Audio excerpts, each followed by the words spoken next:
Welcome to Fight Week on 5, brought to you by the 5 Reasons Sports Network. We got Alpha Artiaga, the Fight Genius. I'm Jonathan. We got Manny producing. And let's get right into it because last weekend we had a good slate of fights in UFC. This weekend coming up, we have a great boxing match, as well as the return of Leon Edwards versus Bilal Muhammad stepping in on short notice, covering for Khamzat Chimaev. So let's just get right into it. Let's take one look back at what was happening last week before we get into this week. So let's get into UFC 259s. It was one of the most stacked cards that we've seen in the last couple of years.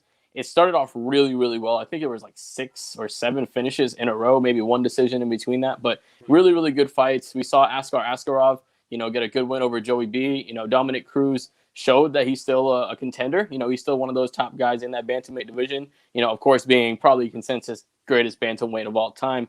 But let's get into that main event because Israel Adesanya came in and, he looked good standing up. He came in, he was a little more patient. He had felt that Jan power a little early in that match. Jan hit him with some good shots, but he was able to take him. What was your thoughts on the fight that happened Saturday night? I thought if we're going to talk about Peter Yan and Aljamain Sterling, I thought Aljamain was trying to fight a 2-round fight, really. Like he was trying to get everything done in the first 30 seconds of the fight. I thought he was going way too fast. Right. I thought he needed to stop and breathe for a second and start carrying out his game plan. I thought he looked really, really bad past round 2. Mm-hmm. He just looked like a guy that was completely overwhelmed, had a bad game plan, and was actually gassing himself. Although he was getting peppered by Peter Yan, who I thought fought a brilliant fight till he didn't. Yeah, coming in, we were actually talking about the Adesanya fight, but let's get into that Peter Yan fight because that was probably the most controversial or most talked about fight of the night. But like you were saying, Aljamain Sterling, he came out and he put a pace on. And after that first round, it was always the question is is he going to be able to keep this pace for 5 rounds, right? He came out so hot. I'm not sure if he got dropped in that first round or if it was a slip. It was kind of a combination of both because Peter did hit him with a good shot. But Aljo did win that first round for sure. He outpaced him. But like you said, he didn't come out with a good game plan at all. He came out, he gassed himself out. And when a guy like Peter Yan, who's shown he can last, outlasted Jose Aldo, outlasted Uriah Faber, outlasted a lot of guys, in these main event situations, you don't want to put yourself in a position where a guy who can knock you out in one shot is the fresher guy in the later rounds. And that's just what happened. And, Aljamain Sterling was going to go on to lose that fight. I had him, the first 3 rounds were close. I think it was 2-1 Yan. It could have been 2-1 Sterling. One judge did have a 2-1 Sterling. But going into the 4th round, that fight was getting exponentially worse for Aljamain Sterling. And then that knee happened. And when that knee happened, it was like one of the most head-scratching things that has ever happened for almost any fight that I've ever watched, right? Maybe, you saw the Diego Sanchez fight a couple of fights ago where he took that loss, he took that. But that was one of the most absurd things because, Mark Smith, the referee in there, he's like maybe 6 or 7 seconds before, he was like, he's down, right? He said he's down. Yeah. And he pointed to the ground. Yeah. So he tried to make sure, that, every sort of, way you can tell a fighter that he's down so he doesn't break the rules. He did whatever he had to do. Apparently the rumors that, he asked his corner if he can kick him and the corner said yes, those are false, apparently.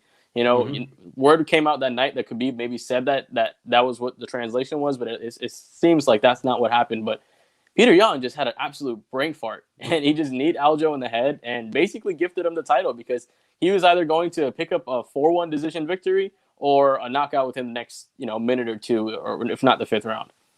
Yeah, but I don't think that this was a situation where, like John Jones, his one loss was very similar to that. He need Hamlin, was it Mark? So, yeah. I keep forgetting his name. Mark Hamlin or Hamler. I forgot his name, but yeah, he was completely dominating that fight, and then he hit him with an illegal knee, and that was all she wrote. He got disqualified. But in this fight, I think that we were headed for some drama. As you saw after the fight, they came up with the scorecards, and Aljamain Sterling actually had a shot to win that fight if he could pull out a big finish to the end of the fight. Like if he could have taken the last round, maybe a couple of those scorecards get a little tighter. I just thought it was an awful way to to have the belt change hands, but I think the UFC is going to do right by both fighters and get an immediate rematch as soon as possible. I think that's the only way you can go. We see Aljo square off against Cejudo. I don't know if that was like it's a publicity thing or something like that. But, for him to do that, yeah, Matt Hamill, that was the guy who John Matt Jones Hamill. lost to, right? But for Aljo to try to skip over Jan after talking about how he wants to, bring normalcy back to the UFC and kind of bring... Yeah, that can happen. You know what I mean? So he can't face Cejudo. That's not going to happen. I don't want to see him face TJ Dillashaw just yet. I think Jan does deserve the win. If Aljamain was winning that fight and then Jan hit him with that knee, then I'd be like, okay, bring on the next contender. Jan knocked himself out. But it was pretty clear what that trajectory of that match was going. And I think it's only right for Peter Yan to get that rematch. And that's going to be a fun fight. There's going to be a lot of heat behind that fight. That's going to be a pretty good selling pay-per-view if both of these guys can keep that heat going. Yeah, and I think that Aljamain Sterling got basically a dry run out of this, right? Like, he got to see what didn't work and what he can't bring out again. So he knows he has to go to the lab. He knows that what he brought to that fight on Saturday night wasn't good enough. So, I think it's going to help him in the long run. It's going to help him in the next fight. And I actually like him now more in the next fight than I did in this one. So, like, if you tell me, would I bet something on Aljamain Sterling in the next one? I probably would. And he's plus 230. Go get those odds right now. Yeah. Like, if I could get plus 230 right now on Aljamain Sterling, absolutely. Like, that's a no-brainer. He got a dry run for what should be a vacant title. I hate that they have to put the title on somebody, but I guess there has to be a penalty for a blatant foul.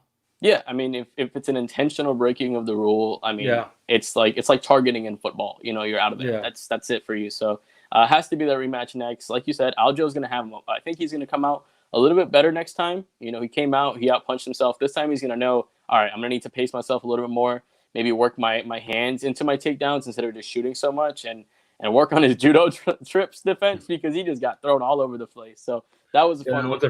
Let's get into that co-main event. Amanda Nunes just came out and starched Megan Anderson. Like, it wasn't even close. What do you think? Like, what was your reaction watching that fight? Was it more of course this was going to happen, or I thought she might have had a chance, but it doesn't matter how tall you are or how much they can build you up as this Invicta flyweight champion.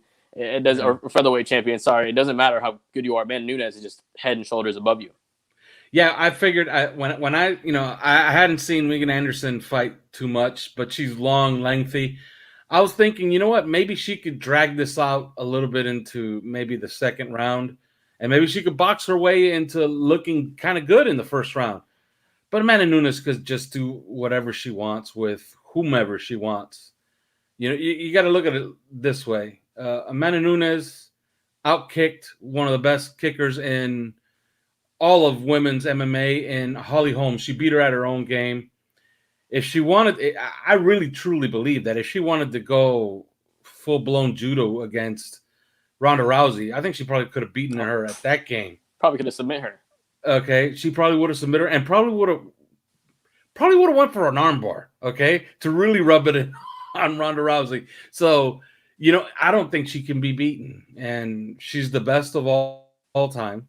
Like, every time I look at a record, I'm like, who the hell beat this woman? And I keep looking at it, and I'm like, I got to go see those fights. Yeah, I think Kat Zingano was one of them. Like, it was like really early. Yeah, like really. I've seen Kat Zingano a bunch of times. She's probably a Hall of Famer because she had a great career in the UFC. But, like, really, like, who can beat her? And it's to the point where she's an event now. I think she's just a guy. She's just a girl you throw her on the card, and it's going to get eyeballs. It's an event. It's not really a fight anymore. It's an event, and I applaud Dana White that after the fight when they say, "Are you gonna, what are you gonna do to find her opponents?" And he said, "I'm just gonna keep paying her, and she's gonna keep defending 145."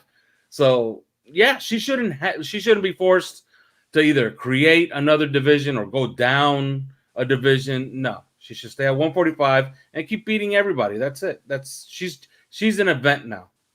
Yeah, absolutely. And, maybe she moves down to 135. Juliana Pena has a lot of buzz, a name that you mentioned before, especially on the show. You talked about her.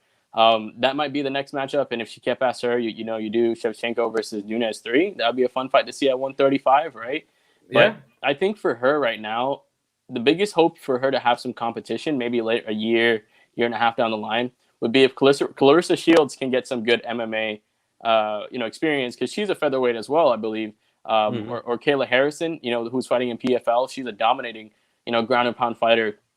That would be fun to see if she was able to make it over to UFC. But right now, it's like at 145, there's just nobody that's even touching her, and it's not even close. But let's get into this. We talked about this a little bit. What do you think it would take for Amanda Nunes to lose a fight? She's gonna have to get herself disqualified somehow. Pull up Peter Yan. Yeah, something like that. She's gonna have to get too excited at some point and then hit somebody with an illegal blow. That's the only way I can see it. Really, I don't see who can beat her. Even like you keep saying, Clarissa Shields, and that's interesting if they have a boxing match. Yeah, you know what I mean. Mm-hmm. Or if they have a special rules MMA fight, like that's like I get interested in that. Like if they're gonna have a special rules MMA fight, like I don't know how what kind of special rules you can come up with. Maybe 3-second clinch or something like that. Something like that, and maybe they got to break up clinches. Maybe if they go to the ground, you got 30 seconds to improve your position. Maybe something like that. You know what I mean? Mm-hmm. But that's gonna put a lot of weight on a referee to actually keep track of all these things. And say, okay, it's been 30 seconds. You haven't improved from half guard. All right, stand up. And then, what are you going to do? You can argue, okay, wait a minute, but I improved from a clinch to a takedown to a half guard. That's improvement. And then what are we going to do? We're going to start arguing over, I did that in 22 seconds. Right. You know what I mean? Like I was grounding pounding her for 30 seconds or whatever. Yeah, so it's going to be very, very difficult to come up with special rules. The only thing we can really do is have a boxing match. Let's have a boxing match. Let's get it done let's have a catch weight because Clarissa Shields is a big girl. Let's have a catch weight of 150. And let's have a boxing match. On the UFC side, I definitely 100%, see where the intrigue would be in the boxing match. But I think it's time for UFC to get some super fights. We've always had UFC fighters going over to boxing, right? It may not end up well for the boxers, but let's bring some of these guys over to UFC just to sell some tickets, right? It would make UFC a little more of an event. It would show the level of competition in a pure raw fight, not a technical boxing match. Who would really win? Because the UFC fighter would smoke the floor on any boxer, right? But it would be an event, right? It would be like, Mayweather versus McGregor, right? It's just an event that you can put together. Well, we kind of saw it once when Andrew Toney started running his mouth against Captain America, Randy Couture, and what did Randy Couture do to him? Destroyed, ground and pounded till it was over. I think I saw that fight popped up. It was like what, UFC 8, UFC 14, something before 20. I'm pretty sure like that. But Andrew Toney said he's never going to touch me. He's never going to be able to take me down because I'm just going to pump a jab into his face and hit him with right hands. None of that happened. No, none of that. None of that happened. Randy Couture just destroyed him, and it wasn't. And it was. I think actually both sports came out of that night looking bad. Yeah, I'd be careful about like bringing a boxer. Like that's not fair. Giving Clarissa Shields to Amanda Nunes. You give her a year and a half because she's training right now in John Jones camp. Right, She's training right now in John Jones camp. You give her a year and a half. She's already a combat athlete. Maybe she doesn't become a pro at grappling, but if she can at least learn how to defend a takedown and learn how to, keep her guard, do stuff like that, at least she'll have a chance on the ground, right? At least she'll be able to mitigate some damage. But if she's able to, let's say, stuff a takedown or two in the round, okay, that makes it a lot more interesting. And if that's all she's focusing on for the next year and a half, you have a boxing champ with a little bit of takedown defense, a little bit of leg kicks, right? Because in her, the video she posted with John Jones, she's doing these little teep kicks on the thigh, those front kicks on the thigh that John Jones does so well. It'd be interesting to see if she's able to just integrate a little bit of MMA in and to see if that's enough, right? Maybe not against Nunes, but it would still be an event, right? Yeah. But let's get into the main event of tonight or of last night because that was an event, right? That was a very fun fight. It wasn't maybe the barn burner that most people would expect, but it was a very fun fight from a technical standpoint, right? You saw Izzy use the fakes, right? The feints to draw him out. And I think he was a little more hesitant than this fight because he would draw out the feints, but he wouldn't counter to the feints as much as you typically would, right? And Jan, Jan Blachowicz, he came out and I think he had a pretty good game plan because he said he was going to wrestle, but he saved the wrestling till late, right? He stole those later rounds with the wrestling, and that's when the power really showed in that fight. So What did you think about that fight Saturday night? Because that was a fun fight. I was super disappointed. Adesanya is my favorite fighter, but it was still a really fun fight to see, and couldn't have happened to a better guy than Jan Blachowicz. Yeah, he's just not big enough. And I just tell I would just tell every fighter, look, if you're gonna start talking all of that, goat stuff, I'm the goat this, I'm the goat that, start calling out John Jones, realize that John Jones he's an alien. All right. Yeah. He's a once in a lifetime fighter. Izzy Adesanya is a great fighter. He's maybe pound for pound one of the best in the world. And when we did our list, I had him number one because we didn't qualify Khabib. So right. Yeah, there's nothing wrong with dominating, like he said, running that bitch at 185. So there's nothing wrong with that. He just can't go to 205. He's too small. He's not John Jones, and it's there's no shame in saying that Israel Adesanya is not John Jones and should stop calling out John Jones. All right, because I think he would have a lot of problems at 205 because there was a lot of things that happened in that fight that don't bode well for Israel Adesanya.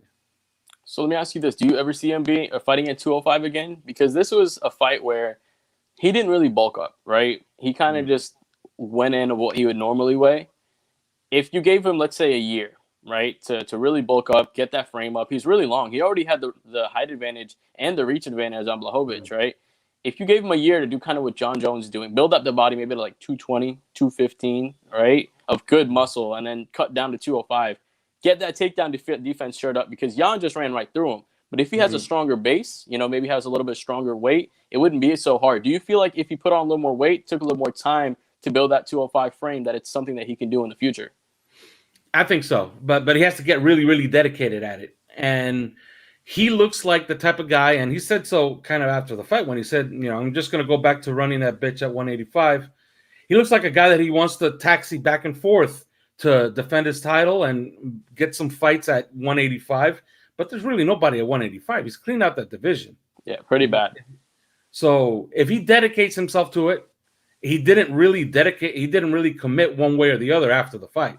It would have been something we would have said, no, this is my thing now. I'm a 205 pounder. I'm a light heavyweight.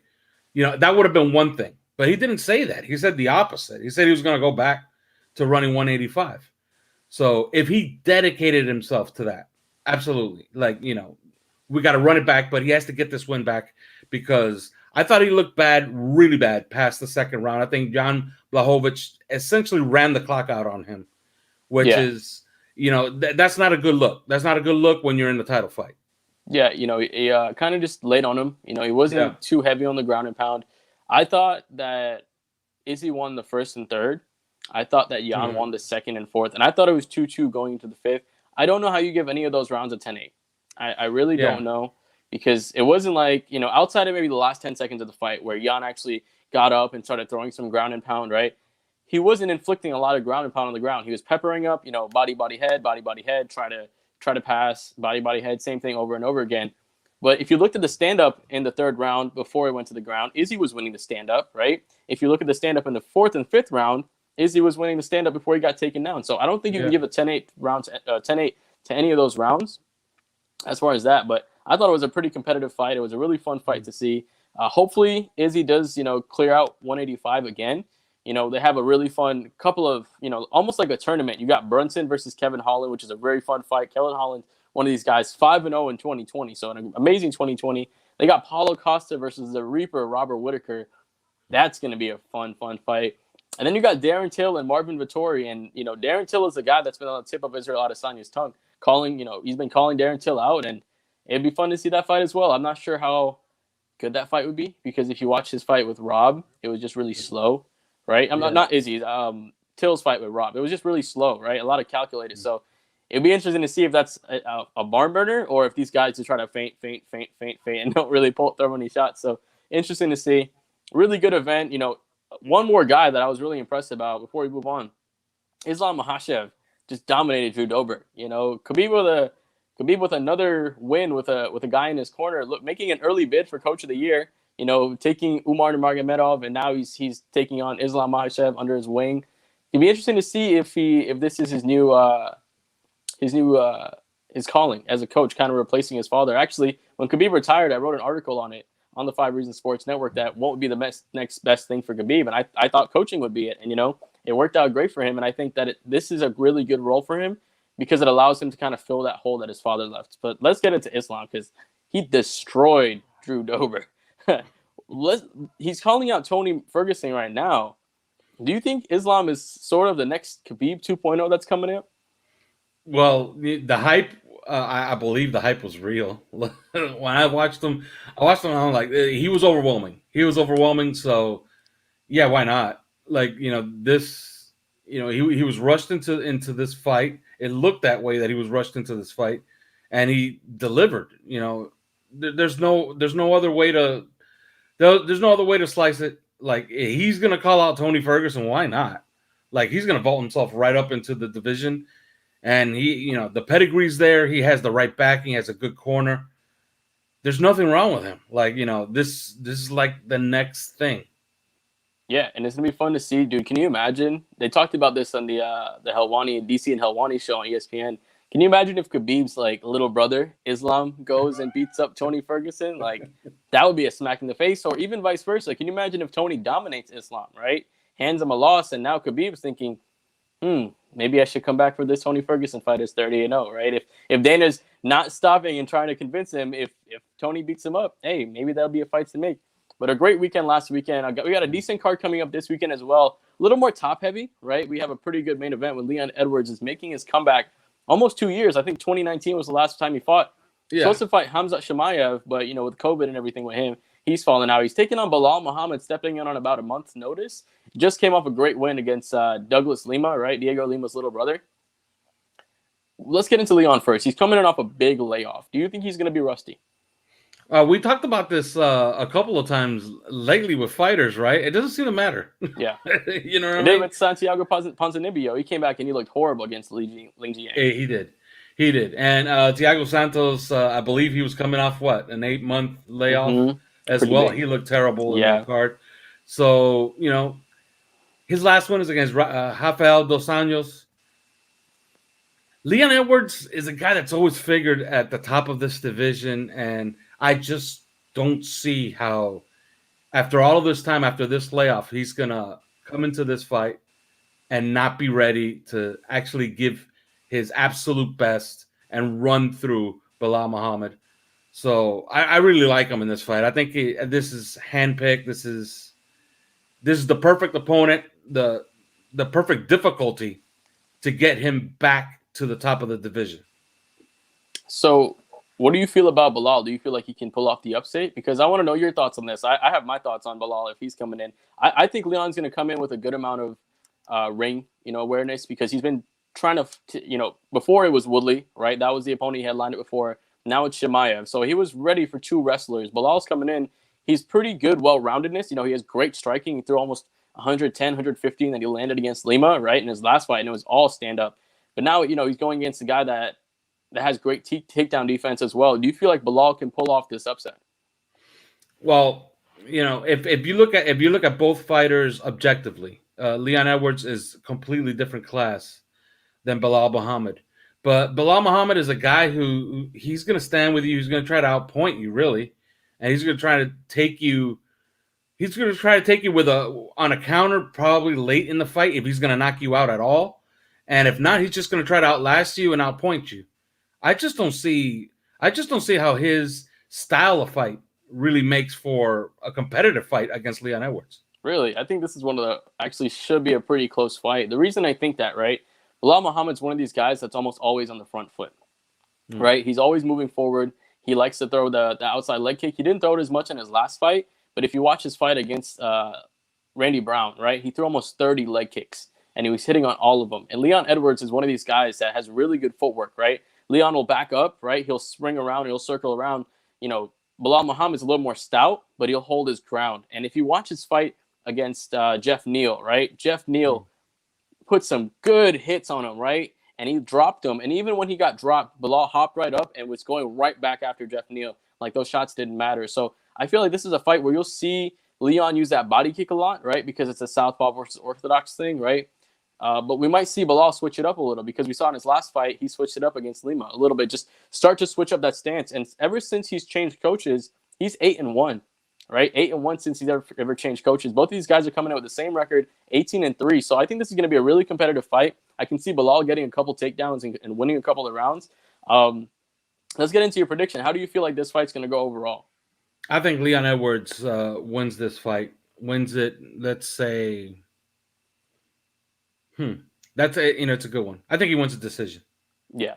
I think if you look at both of these guys, their last 8 fights for both of them have gone to decision. The one TKO on Leon Edwards' record in the last 10 fights was the one TKO that came with 4 minutes, with 1 second left, and the guy wasn't really even that out. The referee just decided to stop the fight a minute before, so it looks good on his record. But both these guys are, like you said, are really point fighters. But don't underestimate how hard they can hit just because they are. Because both of these guys can hit really hard, putting up great fights against, top competition. We saw what Leon Edwards did to Donald Cerrone, right? He had a great clinch work. He threw a lot of elbows. He was able to do it in the clinch. He was able to take him down. Using that left hand, he loves that body kick. That body kick is phenomenal. I feel like if Bilal can come and use that inside and outside low kick, slow down Leon Edwards a little bit, he can get the win this fight. So I'm gonna take Bilal in this fight. I feel like he's grown a lot, right? I feel like he has a little chip on his shoulder, right? His nickname is Remember the Name because nobody remembers him when they talk about the up-and-comer contenders, right? But he's one of these guys that I feel is really well-rounded. He has a great takedown game. He averages 2 takedowns every 15 minutes, right? So if you put that to 25 minutes, that's maybe 3 takedowns in the fight, and he's good at taking backs from the takedown as well. So there was a stretch of fights where he had taken his opponent's back in 4 straight rounds, right? Separate fights, but 4 straight rounds he would take his opponent's back. So I can see him taking this fight to the ground and winning decision. I think Leon will have his moments, but I think Bilal Muhammad will come in. He'll come out with a heavy pace, keep him backing up, firing some leg kicks, and get the decision win. Now, let's get into this weekend as well with some boxing because we have a really, really fun boxing fight. Our guy Jim Rowe is actually, who does 5 Reasons to Bet, he's going to be at the fight as well. Roman Gonzalez, right? Chocolatito taking on Juan Estrada for the WBC World, WBA World Super Flyweight title. Alf, you know these guys' story a little bit better than me, a little bit better than me. Break down the backstory to this rematch that's going to happen this weekend. Oh, it's a great backstory. Okay, way back in 2012, we're talking about 9 years ago. These guys faced off. And a couple of belts were on the line, and they had a great fight. Chocolatito actually won the decision, but if you rewatch that fight, you can make a case for Estrada as he closed really, really well in that fight. The styles, they're just perfectly matched. Chocolatito is a guy who's going to be chasing, he's going to be hunting all the time. He never takes a step back in defense. His defense is essentially, his offense and his cage because he just comes at you, tries to get into your chest and throw hooks to the body, hooks to the head. He's an extremely active fighter. Estrada's more of a matador. He's going to try to push you away, circle to his left, throw jabs and throw right hands. What I don't understand is why it took so long to get the rematch, but then you dig into it a little bit, and both guys changed promoters. They changed promotions. They tried to make the rematch. There wasn't enough money. One guy vacated a title. The other one lost the title and then had to go regain it. So a lot of things happened in between, but we're here. We're back for Juan Francisco Estrada and Roman Chocolatito Gonzalez. And it's going to be a great fight. I can't call it, really. It's going to be you could flip a coin. These two guys, it's going to be a great fight Saturday night. Yeah, I mean, the odds are really close. I think it's plus 140, minus 120, right? Really close with the odds. Chocolatito is coming in, and he's a little bit past his prime, a little more past his prime, right? And Juan Estrada is coming a little bit more into his prime, right? So it's going to be interesting to see, because like you said, the last fight was really close. I was watching it, and I thought it was 7-5, right? 7-5, maybe 8-4. Right, but it was a really close fight. It was a back and forth. And you got to understand, we're talking 2012. 2012, Roman Chocolatito Gonzalez is a superstar, okay, in boxing. So he was going to get the benefit of doubt on every card, no matter what. So there was going to be a finger on the scale, and if the fight was close, he was going to get an extra round. They were going to give him an extra round somewhere. They were going to find it for him. So I don't know. I watched that fight like a couple of times, and I could call it either way. Like I'm fine with the decision. Chocolatito won. He probably deserved the win because it was close enough. He was champion. Right. But Champion's advantage. yeah, but they could have called it either way for either guy, and it would have been just fine. What's interesting is winner has to move up, right? Yeah. And if you're Chocolatito Gonzalez, and you probably want to root for him because you know who's waiting for him at 118. Inoue. Inoue, right. Yes. So, and you also have, and I don't want to see him fight. Guillermo Rigondeaux has just regained the title. He shouldn't fight after getting embarrassed by Vasily Lomachenko, although it is Vasily Lomachenko. But think about the fights that you can make at the next level. If you want to go the old route and two old bulls, Nonito Donaire is still there, okay, and he's at the top of the division. He's number one ranked at 118. But yeah, in a way, he's hungry. He's a star. They want to put another belt around his waist. Maybe the winner of this fight takes the super flyweight title up and puts that on the line. It's only 3 pounds, so maybe they can fight in between. And it's happened before, and they've been doing that in boxing lately, where they just meet in between weight classes and put the belt up. And because think about it, if you could defend at 118, you could defend at 115. Right. Right. So yeah, this fight has a lot of stakes. This is one of those winner go home, loser go home matches. Whoever loses this fight is essentially goes right back down the totem pole as far as big fights. You also have Gary Russell at the next division. Now, Gary Russell is a guy who he enjoys his super status, his superstar status more than he actually enjoys fighting, because that guy's backed out of more fights than I think he's had. But he's a star. Gary Russell is a star. Gary Russell Jr. is an absolute star. So look at all the fights you can make at the next level.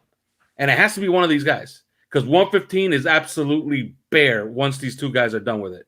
Once they're done on Saturday night and they raise somebody's hand as a winner, that division is as dead as you can get. So yeah, it's a great fight because it's almost tournament style. The winner is going to move on to a lot bigger and better things at 118. Yeah, and both these guys, even since their first time, right? Juan Estrada has become a little bit more well-known. Both these guys have phenomenal records. So, Juan Estrada, he lost that last fight, right? Like you're saying, he'll sit back a little bit more. He'll try to draw you in. He's a little bit better of a counterpuncher. Maybe he has a touch more power, right? Maybe he has a touch more power than Chocolatito, but I think it's a pretty close fight. But what do you think he has to do differently coming into this fight to actually get a win instead of going home and like you said, essentially getting eliminated from the picture? Yeah, he has to be more active. He just has to be more active. If you remember the last fight, and for our viewers on Fight Week on 5, the fight's on YouTube. Go look it up. Their first fight is on YouTube from 2012. And if you watch that fight, watch it. Watch it before you watch this fight on Saturday night. Juan Estrada essentially gets going by the 4th or 5th round. You can't do that against Chocolatito. Chocolatito's going to keep coming forward. He's going to look good for the judges. The fans, I don't know if there's going to be many fans there. I believe the fight, where's the fight at? It's in Dallas. It's in Dallas? Yeah. I don't know. So they might have some fans there. He's going to have public. People are going to get behind him. They're going to cheer him on because he's so exciting. He's going to put his head down. He's going to bull rush. He's going to throw hooks. So he's exciting. He's always looking like he's going to finish a fight. So he gets the crowd behind him. If he's looking like he's overwhelming you, before you know it, you're down 4 rounds in a 12-round championship fight. That's a lot to come back from. Juan Estrada cannot do that this time. In my opinion, last time, he gave away rounds to start the fight. Yeah, like you said, he came out and he came out immediately backing up, right? He came out and he was already on the back foot. And yeah, he came out looking like, wow, this is Chocolatito Gonzalez in front of me. This is exciting, right? It's almost like what Eddie Alvarez and Conor McGregor, right? He came out and you were just starstruck, right? You just had no idea what was going to happen. And I think after he settled down, he started to win a couple rounds. He won like the 3rd or 4th. He won like the 7th or 8th. And I think he definitely won the 12th round, right? But if he can come in and do what he did in those rounds and start to be just first a little bit more, right? Press the action. Don't allow, Gonzalez to come in and feel his comfort, right? Because once he gets comfortable, that's when he becomes more dangerous. And once he gets his shots going, it's gonna be harder to stop him. So for Estrada, he's gonna have to come in and break the flow of Gonzalez.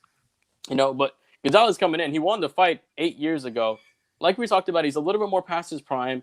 The smaller guys, I've noticed overall in any combat sports, the smaller guys don't really carry their power as much, getting older, right? And they also tend to slow down a little bit more. The thing with the heavyweights, the reason they can fight so old is because they'll always have that power, right? Even if their speed isn't there, they'll always have that power. But for these smaller weight classes, they're coming in, they're losing their speed, and they don't really have the power to make it up for this. So it's a little bit later in his career. It's a little bit past his prime, but he's still a great fighter, especially in this division, possibly moving up into a higher weight class as well. What do you think he has to do to kind of repeat and get that same result from the last win?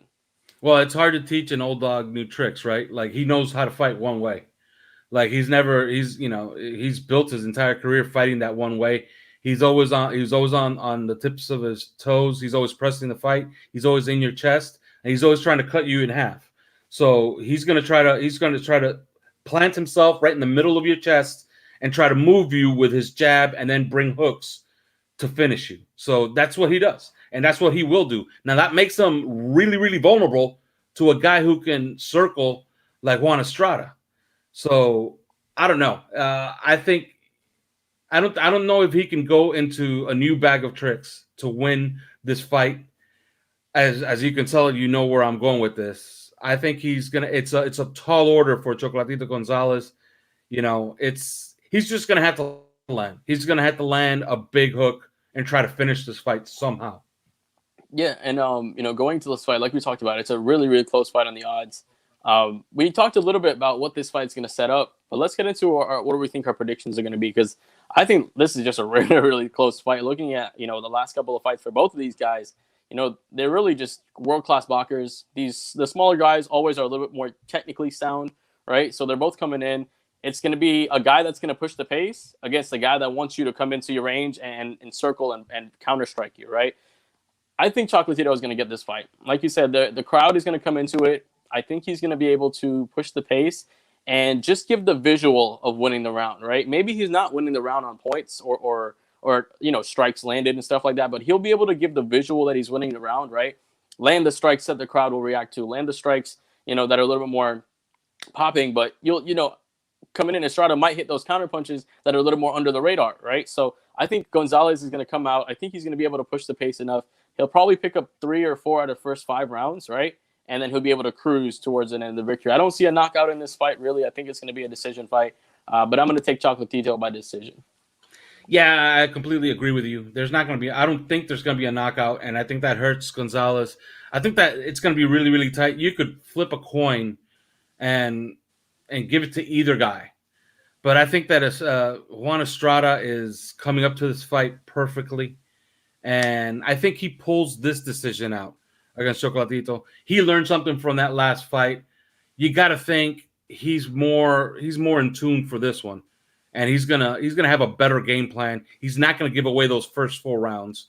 And one thing that Chocolatito's it has happened to him as of late. He's become kind of a little bit of a slow starter, and then he's coming on with his huge rushes in these fights. If he actually tries to feel his way into this fight, maybe it's Juan Estrada that brings out a big lead early in the fight, 3-4 rounds.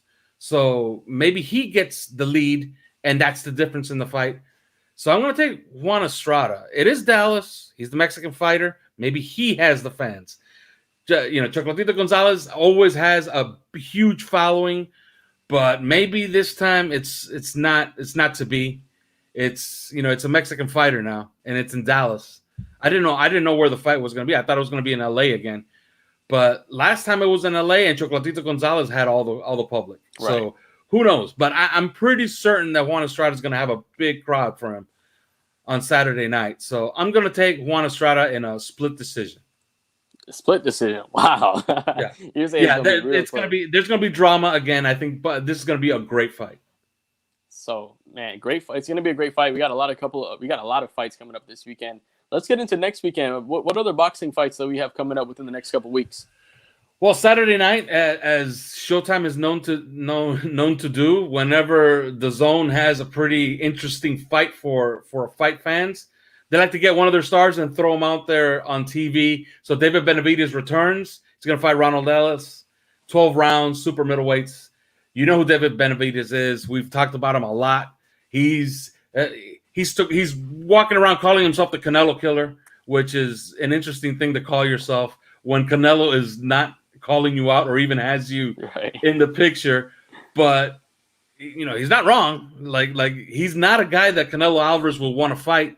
And if I had to bet, I'd say that they meet inside of the next 36 months. Let's say the next 3 years. There's a David Benavidez Canelo Alvarez super fight. So he wants it now. He probably doesn't deserve it now. No. You got to start making weight consistently. Make weight a couple of times, right? Yeah. So, it should be a showcase. He should get rid of Ronald Ellis. It should be fun. And looking forward, there's not much on the horizon except, they did move that fight for the Herring Carl Frampton fight. Now it's to the first week of April. And Artur Biederbeff, he returns March 20th. ESPN's going to be covering this, and he's defending his title from Moscow, Russia. It's interesting because he was supposed to defend his title. I forgot against who, but it was a mandatory. He was supposed to fight. He was supposed to defend it last year, but he couldn't get out of Russia due to COVID. So now ESPN is going to him, which tells you what kind of star he is. He has absolute rocks in his hands, so that's going to be fine. Fun. He's going to fight Adam Danes. I do not know who Adam Danes is. Okay. And I watch a lot of fights. All right. But I guess this is just, to butter him up, to get him into maybe, I guess, a big fight against Potemkin. Maybe he's going to move up to heavyweight. Who knows? But Artur Biederbeff will be returning next week. He will be live from Russia defending his title on ESPN. Yeah, and it should be a fun one. I mean, almost every time there's a good fight, there's a fight. There's ends up being some good ones. Before we move on, I'm just curious, do you have any other fights or any other standouts that's going to be on this Saturday night boxing card that we should look out to? Now, DAZN is notorious for having terrible cards. So, oh, yeah? Yeah, yeah. Makes So sense. it's just this one, really. Like on the undercard, I'll look up the undercard here just to give it a good once over. Like Chocolatito is going on the 13th, so let me see who's on the undercard. Aragon Vega, he's a TV guy. They have a couple of. Let me see, Austin Williams, he's interesting. It's just a bunch of prospects that are coming up. We're not sure of. Aragon Vega is interesting. That's going to be the co-main event. That's for the junior flyweight title. He's fighting Hiroto Kiyoshi, which he's an opponent, but there's not much in this undercard. The main event is the main event here. They're just trying to sell tickets at this point because they have actually an open area in Texas, which is wonderful. A couple of MMA events coming up. They got Brave CF. That's today, actually. Maybe a little bit later on Fight TV. UFC Fight Pass, you got CFFC 92 and 93 back-to-back days. We're going to have one today, one tomorrow. So if you want some extra, MMA fighting, that's going to be fun.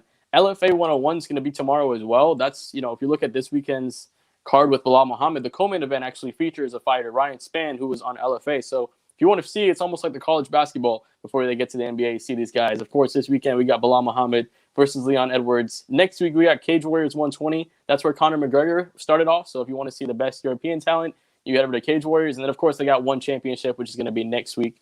Next week is going to be next Friday or next Saturday. That's going to, they have Demetrius Johnson, Eddie Alvarez, a bunch of guys over there. So got a couple of good fights coming up. I got something on that because I was like, man, I know this guy from somewhere. Hiroto Kiyoshi came from 108, vacated his title. They gave him the WBA title. He will defend it against Alex Vega. They moved Alex Vega up from 105 to 108 pounds to junior flyweight, and they ranked him in the top 10 so he can fight for this fight. Interesting. Boxing, the politics, interesting, right? Yeah. The politics of boxing. How they make matchmaking in boxing is something else. But yeah, no, it's not much of a card, I don't think. That main event is worth it. Yeah, worth absolutely. the price of admission. Absolutely. So we got Chocolatito taking on, what's his name? I lost Juan his Estrada. name. Juan Estrada, right? Saturday night. That's going to be a fun fight. We got Bilal Muhammad versus Leon Edwards. That's going to be a fun fight. Next week, we're going to keep you guys locked in. Of course, the fight's coming up next week as well. But yeah, thank you guys all for watching. We got Manny producing the show. We got Alfred Tiaga, the Fight Genius. I'm Jonathan. I hope you guys have a great day and enjoy the fight.